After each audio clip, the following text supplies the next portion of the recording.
Hey everybody, how's it going? It's Friday night in the shop. Just horsing around in the shop. It's Friday. Been a long week. I hope you guys had an awesome week. I am getting ready. Hogan's 266. I don't know if I mentioned it, but I have an OEM cylinder that I ported years ago with the complete wrong timing numbers that I'm going to JB weld the intake and get the intake timing sane. I'm going to do a video on that coming up. Never done that on the channel. JB weld is a maneuver. If you have a saw that's way too intaked, that cylinder on that chassis with that piston has 170 degrees of intake timing. That is 10 degrees more than I would even consider on most 266s. I like 152, 154 on those, 156 even. If I'm building a screamer, I'll go 160. But a saw with 160 intake timing usually is picky idling. Great for cutting cookies though.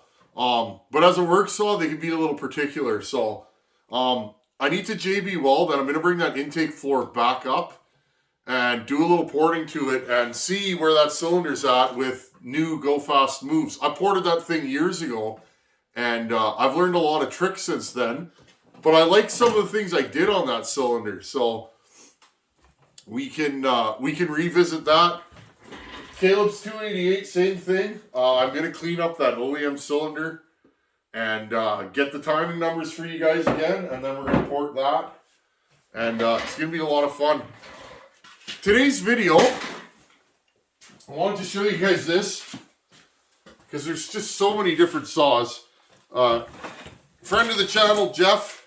Thank you, buddy. Jeff emailed me. Jeff, when did you email me, buddy? Before Christmas? I think it was before Christmas.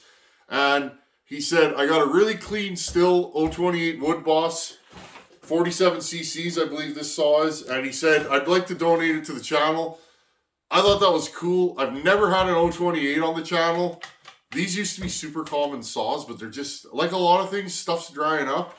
And this would be a good saw to port in the 50cc class. Now, I'm not sure which way you guys want me to go. You can either make this thing a screamer, high RPM, a good limbing small wood saw, or can make it an absolute torque monster. I tend to want torque in a 50cc saw because they already don't make much torque.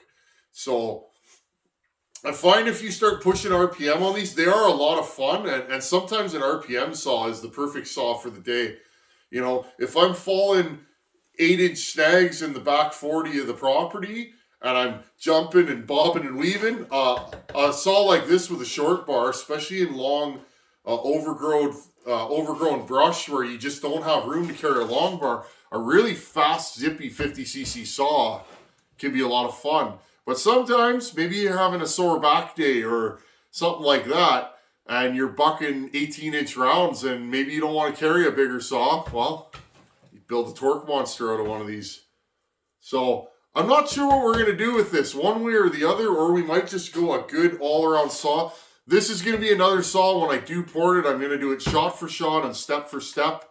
I'd like to run it a little bit when we're cutting, just to make sure it's a good running saw. Always make sure your saw runs before you start modding it. If you mod your saw and it's got an air leak or issues, sometimes you can make a small problem big just by porting it. So anyways, friends, look at the condition of this thing. 028 Wood Boss. It's super clean.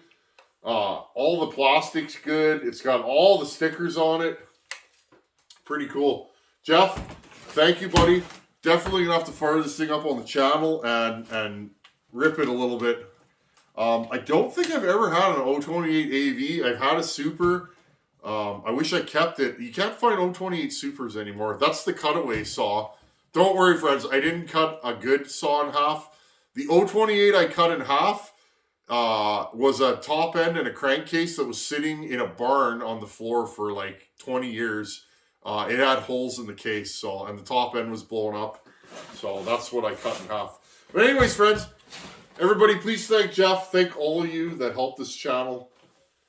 I can't say enough, friends. You guys really helped me out, and I couldn't do this without you. I feel like we have such a strong saw community here. Now, I'm going to put this on the side here. So this week, friends, I got a ton of input, and even this, okay?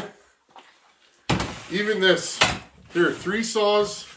These are all modern, and I use the term modern loosely. Within the last 20 years, these are all modern Husqvarna saws, okay? 70cc class saws. You guys saw me run this on Wednesday. I believe that's when I dropped that video. And I had a lot of questions. What do you think of it? Is it better than the 372? Is it better than the 576? And so on and so forth. So today's video, let's do another little bench talk. We're definitely going to do some porting this weekend. That's what I'm in the mood for. And but right now, let's talk about these 3 saws, okay? I got the 572, 576, 372. Which saw do I like the best? And even, friends, we can add an xtorq into this conversation, okay? Because a lot of you guys are like, there's a 372 xtorq for sale. And in the line of lineage, I'm not sure which came first, the chicken or the egg. One of these 2 came first. These are about the same era. 365 xtorq. We're going to call this a 372 xtorq for all intents purposes. Now, which one of these do I like the best? I can't say much about the 572 yet. I've only run like a tank and a half through it. I don't fall in love with saws right away usually. I have to run them for a bit, get to know how they run, what they're good at, what they're not good at. I kind of learned the saw. And also, friends, this thing's not broken in. It's kind of lazy on the bottom. It's not where it's going to be. I got to put some time on this saw before I really give you guys my honest opinion on it. Right now, though, I like it. I would buy it again without a second thought. This 572, I'm really impressed with it. It's super smooth. It's good on fuel. And it's got a lot of power. And it's not woken up yet. So, now, the question I was getting all week, do I like it better than a 576 or a 372 xtorq or OE? That's a tough one. I do like it more than a 576. The reason why? This thing's too heavy, friends. The 576 is just a little too heavy for the power it makes to me. Because to me, honestly, friends, to me, this and this feel like they're the same weight because they pretty much are. Why wouldn't you run a 390 or a 385, right? Then a 576. In my opinion, why wouldn't you run the 385 or 390? They're about the same weight and they have more power. So to me, weight versus power denotes what I'm going to grab. So right away, friends, this thing loses. But 365 xtorq or 576, I'm running the 576. This makes better power than this, and they added some weight when they made the xtorq models. I would rather run this than this.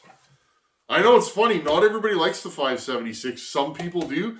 This saw though, friends, if you get a chance to buy one of these, you're looking for a 70cc saw, you're kind of wondering, I would only buy one of these in an auto tune. I don't like the carbed version, and I know that's probably opposite of what you guys would think. I found I had nothing but problems with the carbed 576s I've had. I've played with several of them, and I've replaced carbs on them, brand new carbs. The saws act like they have an air leak. They don't come back down to idle. But when you pressure and vac test them, they're sealed. I find the carbed models of these, after a big cut, it won't idle down ever. It'll just, the chain's going. I thought I had a saw with an air leak. I actually resealed. I split a saw because I couldn't find the air leak and it was driving me nuts. I literally split a saw one time, my own 576, split it, put new crank seals, gaskets, put it all back together, resealed it all, vac and pressure tested it again. It passed again. Put the carb back on, ran it again, and it was acting the same. I bought a brand new OEM carb, put it on there, and guess what? It ran the same. Auto-tune, amazing. They make more power. I think they're better on fuels than auto-tune, and they're just a better saw. So this over this, I'm not a huge fan of the 372 xtorqs. They are good. I'd rather run this than a lot of saws, but I think they took a really excellent saw and I changed a lot about it. They do look the same, but I don't know. These things make different power than these. They run different. They idle different. They fuel different. They're a little bit heavier. I like this saw over this 100%. The 576 is a powerful saw for what it is. It's just kind of heavy. When I'm doing work with this, I find after a day, I'm like, geez, this saw is heavy.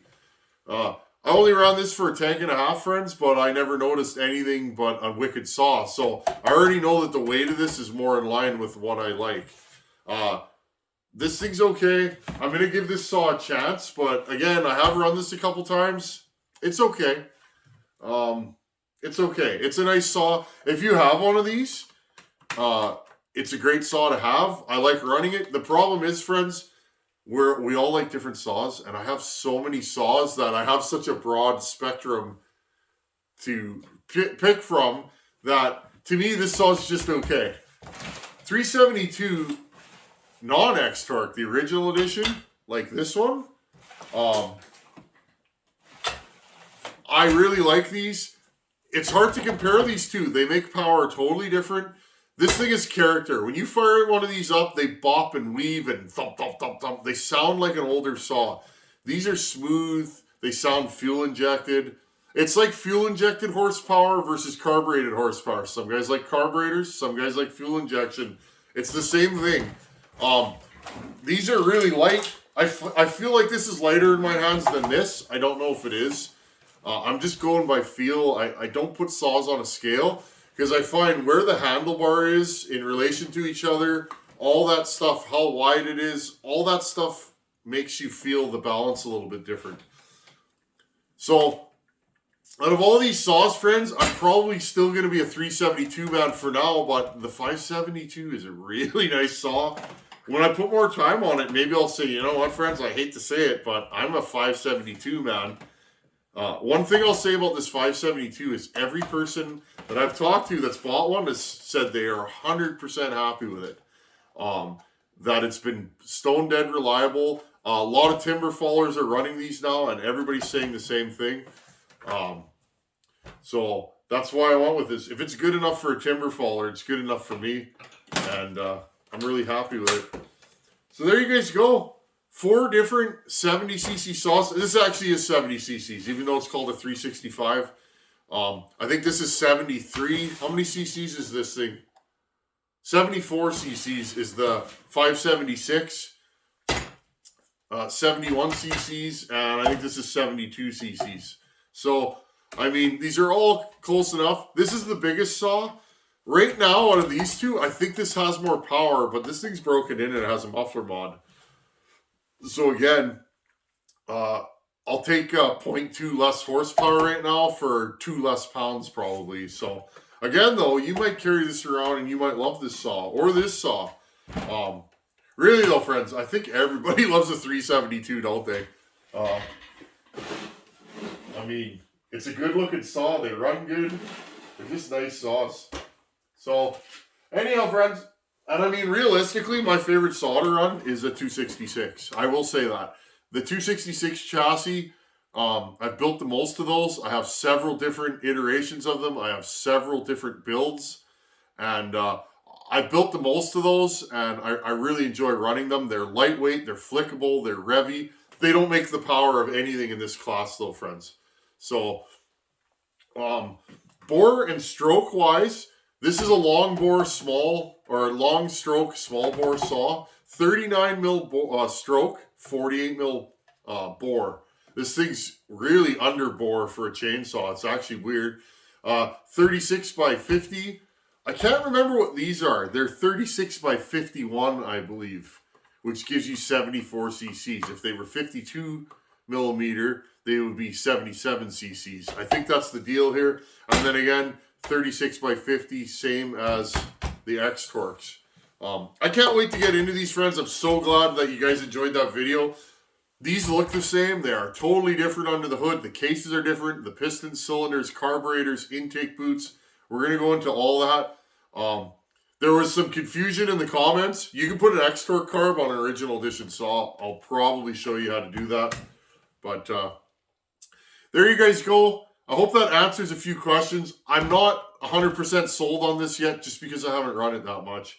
There is nothing wrong with it, and I enjoyed every second I ran it. I just haven't run it enough to say, yeah, it's better than this or that. And realistically, friends, just because I like something better doesn't mean nothing. It just means I like it. It doesn't mean you have to like it.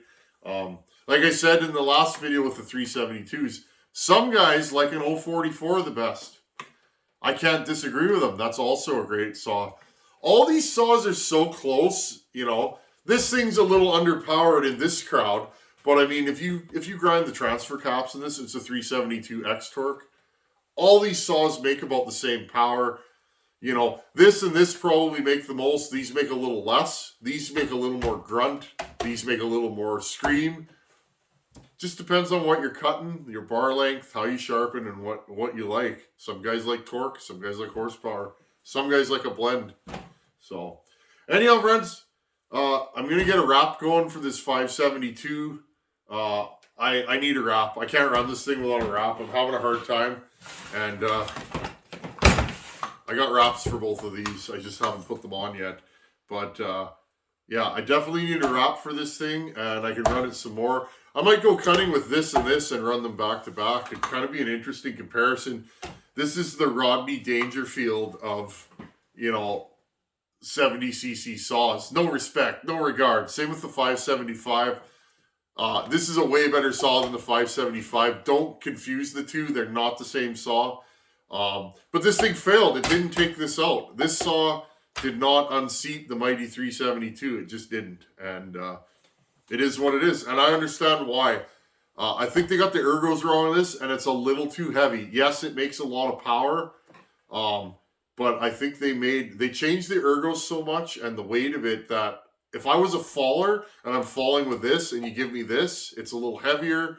It feels different in the hand. I don't think I would be jumping to grab this. I want another 372. So, anyhow, friends, Friday night in the shop. We'll be grinding sooner than later. I want to get Hogan's saw and Caleb's saw buttoned up.